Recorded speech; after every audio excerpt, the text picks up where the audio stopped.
make sure that you have inclusion, to make sure you have diversity, to make sure that you have the kind of, not just communication, but the kind of conversation with voters. You want to make sure that those questions, those topics, that is out there.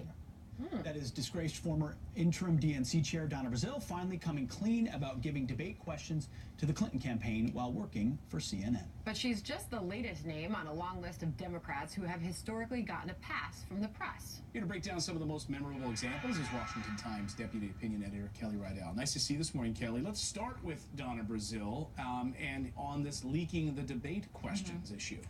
Well, I mean, it's unbelievable. Here you have Donna Brazile admitting that she tampered with our election system, and this should be headlines everywhere, and instead it's crickets from the mainstream media. Not a story in the New York Times, not a story in the Washington Post, not a story at CNN when she was a contributor, and she was caught twice leaking these questions, which caused them to fire her, not just once.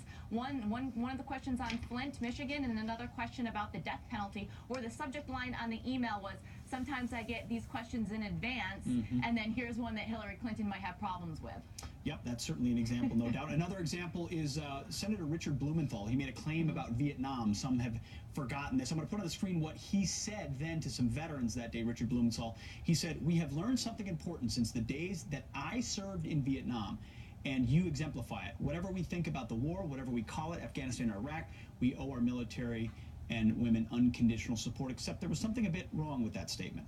Oh yeah, I mean, he never served. It's unbelievable, but it's just another. They're pulling at the heartstrings of American, trying to make a political point without actually lying. I'm just flat out lying. Harry Reid on the Senate floor, when it came to Mitt Romney's tax returns, said that he hadn't paid his taxes in 10 years. It was a bald-faced lie, but he said it with such conviction. The news media believed him and reported it, and then a year later, after they won that election, oh yeah, it was a lie, but I'd do it again if I could.